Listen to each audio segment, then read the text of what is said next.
Vamos para o estudo diário do Tânia para a data de 19 de Adar.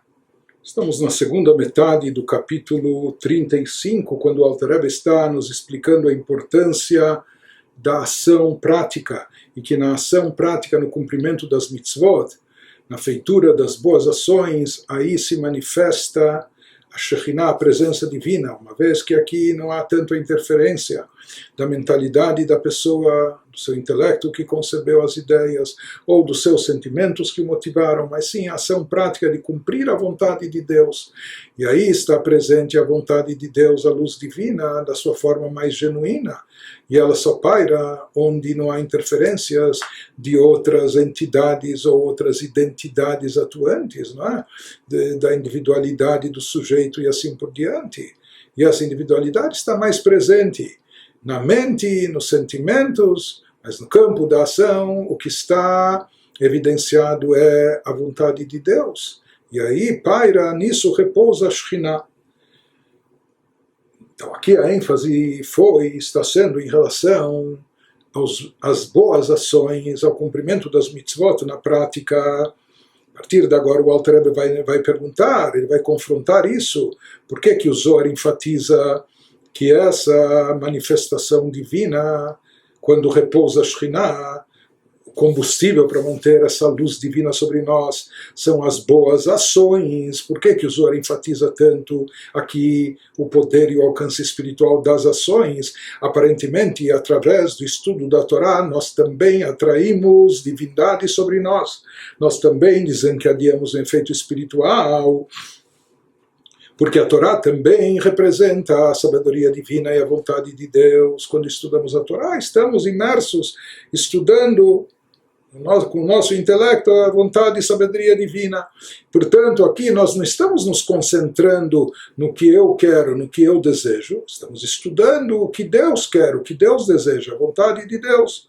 Por isso, de fato, o estudo da Torá, sem dúvida, também é uma forma de atrair a Shekhinah, a revelação divina, também desencadeia a energia divina sobre nós. Então, por que aqui a ênfase do Zohar é tanto sobre as ações práticas das mitzvot, mais do que o próprio estudo da Torá? Ele vai nos explicar, o Alter Rebbe, que de fato, através do estudo da Torá, também se atrai uma revelação divina, isso também proporciona uma revelação da Shekhinah. Porém, ele vai nos dizer que a Shekhinah repousa sobre a pessoa por completo, sobre o seu corpo e alma animal também, especificamente através das mitzvot, mais do que a Torá. Isso que ele vai nos explicar a seguir, quando ele nos fala Behinei kshe'adam osek batorah אזי נשמתו שהיא נפשו האלוקית עם שני לבושיה הפנימיים לבדם שהם כוח הדיבור ומחשבה נכללות באור השם אין סוף ברוך הוא ומיוחדות בו בייחוד גמור. Agora ele nos fala quando o indivíduo está imerso no estudo da Torá. Então, de fato, ele produz um efeito espiritual muito elevado. Então, sua alma, ou seja, sua alma divina, com suas duas vestimentas interiores apenas. A alma possui três vestimentas: pensamento, fala e ação. Pensamento e fala são considerados vestimentas mais interiores. Já a ação é algo já mais externo, desvinculado da pessoa. Quando o Yehudi estuda a Torá, o que está investido, onde está investida essa energia? Ela está investida nas duas vestimentas interiores apenas, ou seja, os poderes da fala e do pensamento da pessoa estão ocupados e entretidos com o estudo da Torá. E, portanto, essas duas vestimentas interiores são absorvidas na luz infinita de Deus e perfeitamente fundidas com ela. Portanto, quando o Yehudi está estudando Torá, as duas vestimentas interiores da sua alma divina, o pensamento e fala da alma divina, de fato, eles se envolvem com a luz divina, de fato, eles são absorvidas pela luz da Shekhinah, estão perfeitamente envolvidas com ela. והיא השראת השכינה על נפשו האלוקית, כמאמר רבותינו ז"ל, שאפילו אחד שיושב ועוסק בתורה, השכינה עמו. Esse é o significado do conceito repouso da Shekhinah, onde a Shekhinah repousa ou pousa, se instala, se estabelece, não é? Sobre sua alma divina. Portanto, quando se estuda a Torá, de fato, também ele atrai a Shekhinah, e também a Shekhinah repousa sobre ela, sobre a pessoa, né? Apesar que de forma limitada, como nós vimos. Esse repouso da Shekhinah se aplica apenas às duas vestimentas interiores da alma divina, o pensamento e a fala, que estão ocupados com o estudo da Torá. Mas eles atraem a Shekhinah, como explicaram os nossos sábios de abençoada memória, quando eles nos trouxeram do Talmud em Brachot, e nós encontramos isso também na Ética dos Pais, mesmo quando um único indivíduo se encontra imerso no estudo da Torá, a Shekhinah está com ele. Então, de fato, através do estudo da Torá, também existe uma atração da Shekhinah sobre a pessoa. Mas isso nós falamos, se restringe apenas às vestimentas interiores da sua alma divina, o que está envolvido na hora do estudo da Torá. A pessoa está concentrando o seu pensamento no estudo, está pronunciando as palavras de Torá, portanto, o seu pensamento e fala, naquele instante, estão imersos na Torá, com a Torá, estão envolvidos com a Torá, e, portanto, eles atraem energia divina sobre esses aspectos da sua alma, sobre as vestimentas interiores. Mas no estudo da Torá, a vestimenta, a terceira vestimenta, a vestimenta exterior, aquela vestimenta da ação, pensamento e fala estão envolvidos com a Torá, mas a ação não. O próprio poder de ação da alma divina, que é a vestimenta externa, ele não está envolvido, não está atuando de forma prática no estudo da Torá. E tampouco está mexendo, impactando, muito menos, com a alma animal e o corpo físico. Ou seja, na ausência da ação prática, por mais que o pensamento e a fala estejam envolvidos com coisas sublimes e elevadas, mas quando falta a ação, não é que apenas falta a ação da alma divina. Faltando essa ação da alma divina, isso tampouco está impactando, não está mexendo com a alma animal e com o corpo físico, que isso só acontece, só pode acontecer através do cumprimento prático das mitzvot. E aqui é bom ressaltar, no próprio Tânia nós encontramos isso algumas vezes, que a alma animal, ela tem outro nome também, Nefesh HaChiyunit. Ela é chamada também da alma energizante, porque a alma orgânica, essa é a parte abstrata, espiritual, que dá vitalidade ao corpo. Ou seja, Deus nos livre um corpo sem vida, nós sabemos o que é, não é? Um corpo morto. Por que o corpo se move? Por que a pessoa pensa, com as pernas se move, etc. Faz? Porque ele tem uma alma. Tem uma alma vivificante, ele tem uma força energizante dentro de si, mas essa força energizante que dá vida ao corpo, às funções orgânicas, não é a alma divina. Isso ainda é alma animal. Nesse aspecto, que a alma animal é também a alma energizante. Então aqui ele nos diz, na ausência e na falta de ação, estão envolvidos nesse processo, no estudo da Torá, o pensamento e a fala da alma divina. Porém, não chegando à ação, quando não está no campo da ação, isso em absoluto não envolve nem a alma animal, a alma energizante, nem o corpo, porque onde eles se fazem presentes, onde aparece o corpo, quando tem que fazer uma mitzvah com a prática, mexendo a mão, fazendo alguma coisa, o que for, daí o corpo precisa se movimentar, e o que movimenta o corpo é a alma energizante, que é a alma animal. Portanto, quando a pessoa faz alguma coisa, quando a pessoa age na prática, aí, querendo ou não, na prática existe um envolvimento também da alma animal energizante e também do corpo físico.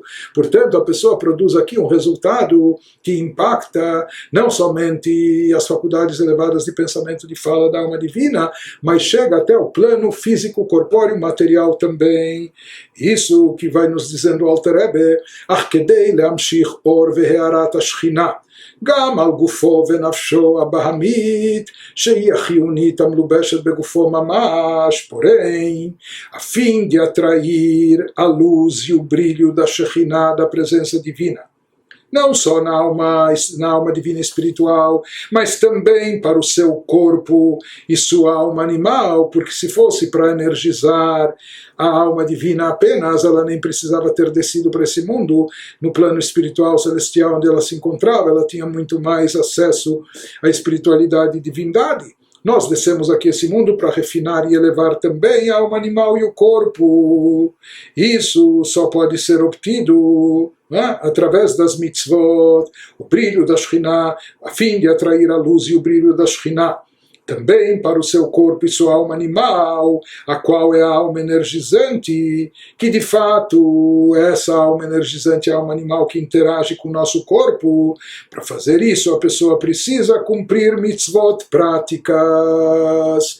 Tzarich lekayem mitzvot ma'asiyot, anasim al yedei aguf mamash, she'az koach aguf mamash, shebe'asiya zu, nichlal be'or Hashem uretzono, u'meyuchad בו בייחוד גמור והוא לבוש השלישי של נפש אלוקית. Então, para poder envolver, contagiar, elevar e refinar também o corpo físico e a alma animal energizante, são necessárias as mitzvot práticas. A pessoa precisa cumprir mitzvot práticas que são efetivamente executadas mediante o uso do corpo. Pois então a própria energia do seu corpo está investida no ato da mitzvah, e ela então é absorvida na luz de Deus em sua vontade, fundindo-se perfeitamente com ela. Seja somente no cumprimento prático das mitzvot, existe um envolvimento do corpo, literalmente.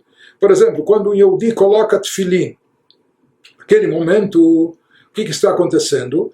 Se ele coloca tefilim no braço ou sobre a cabeça, são as forças físicas do seu corpo que estão movendo a sua mão e etc. Todas as partes do corpo que estão envolvidas na colocação do tefilim.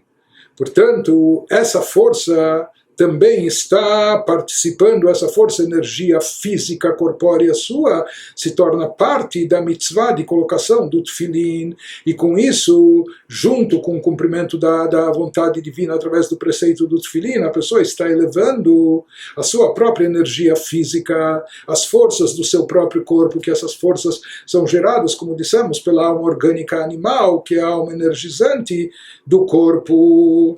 E, portanto, isso envolve a terceira vestimenta da alma divina, que seria a vestimenta da ação, e é somente enquanto estão presentes só o pensamento e a fala, então isso não envolve, nem compromete, nem afeta a alma orgânica e o corpo. Diferente disso, quando as mitzvot práticas têm que ser realizadas, quando elas têm que ser cumpridas na prática, então isso envolve o corpo, né? Compromete também o lado físico, corpóreo, com a sua alma orgânica e etc. Isso que ele nos diz, Veazai, então, o que acontece quando o corpo e a alma orgânica estão envolvidos?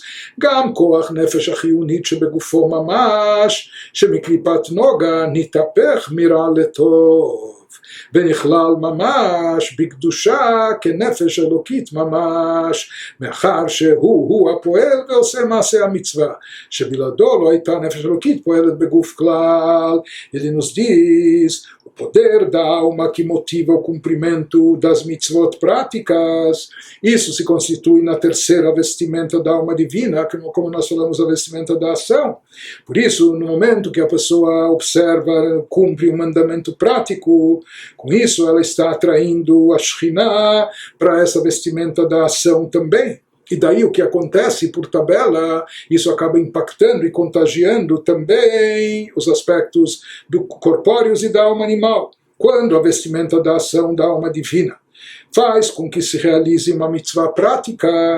Isso significa que a alma animal energizante, que essa alma animal, como nós falamos, de onde ela é derivada? Da Klipat Noga, de uma das cascas que encobrem sobre divindades. Está certo que aquela casca mais refinada, que ainda tem um pouco de luz, e bom, mas também é uma casca.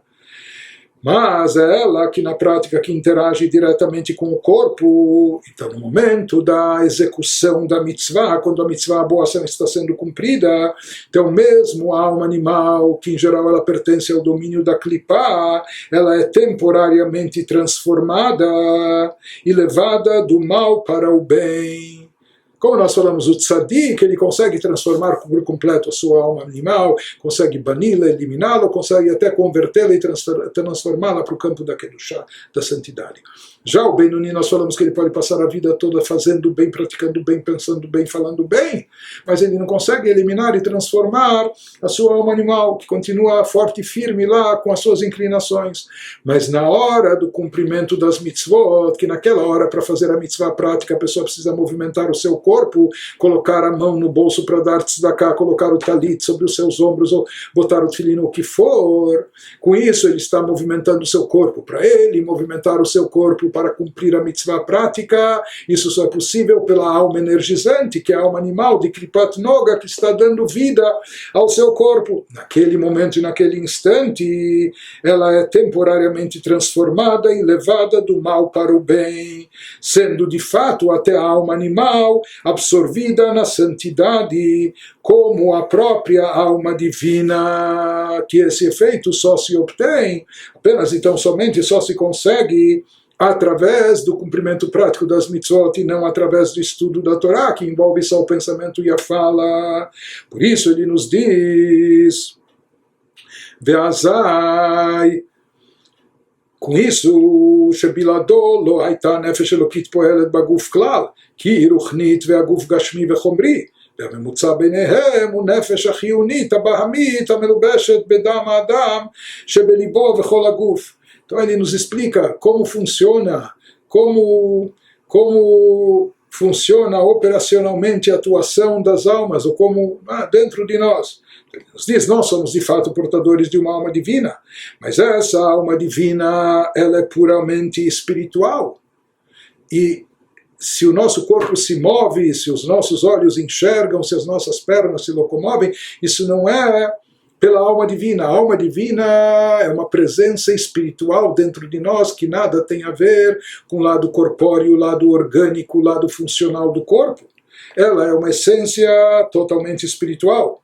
Por outro lado, nós temos um corpo inanimado, que é algo somente físico e material, que nem é dotado de vitalidade, nem se move sozinho, coisa assim. Então, como se concilia essa alma divina espiritual, totalmente espiritual, que nada tem a ver com o corpóreo físico material, com um corpo totalmente físico material? Então tem que haver aqui uma intermediação. Quem é o intermediário? Sendo intermediário entre eles, a alma animal energizante, que ela é uma alma, né? Tem uma essência, alguma coisa espiritual, abstrata, mas ao mesmo tempo é chamada de alma animal. Né? É dela que vem a energia para o corpo. Ela é um animal, portanto, chamada de energizante, e ela serve como intermediário entre a alma divina e o corpo físico. E essa alma animal que interage com o sangue presente no coração da pessoa, bem como no resto do corpo. Portanto, ele nos diz que a energia gerada pela alma energizante, que é a alma animal, ela por si só é derivada, está ligada ao campo da clipá, do campo que encobre divindade. Porém, no momento que a pessoa usa a energia física corpórea sua para realizar atos de mitzvah, na prática, com isso ele acaba transformando, afetando e transformando, pelo menos temporariamente naquele instante, a força e a energia da alma animal, da alma orgânica energizante, transformando isso para Kedushá, para a santidade, fazendo ela ser absorvida no campo da santidade. Por mais que a motivação da feitura da mitzvah, da execução da mitzvah, essa vontade vem da alma divina, mas na prática para que a alma divina possa cumprir a mitzvah. Se fosse um espírito vagante, não poderia fazer uma mitzvah prática. As almas já desencarnadas ou que estão no paraíso não podem fazer as mitzvot práticas. Não é? A única maneira de, mesmo que a vontade de cumprir a mitzvah prática venha da alma divina, mas a única maneira dela executar isso e levar a cabo é se utilizando do corpo. E para fazer movimentar o corpo, quem é que movimenta o corpo? É a alma energizante, que é a alma animal da Klipa, que ela é o intermediário. Portanto, é através da força e energia da alma animal, da alma energizante, que a pessoa faz a mitzvah. Por isso, através das mitzvot se consegue esse efeito maior, que eleva não somente o pensamento e a fala da pessoa, mas através da ação, envolve e impacta também a sua alma energizante, sua alma animal, elevando-a, convertendo-a naquele momento para Kedushá, para a santidade, e elevando também o seu corpo físico. E daí a grande importância, enfatizada pelo Alter Rebbe nesse capítulo, o grande poder da ação boa, da ação positiva.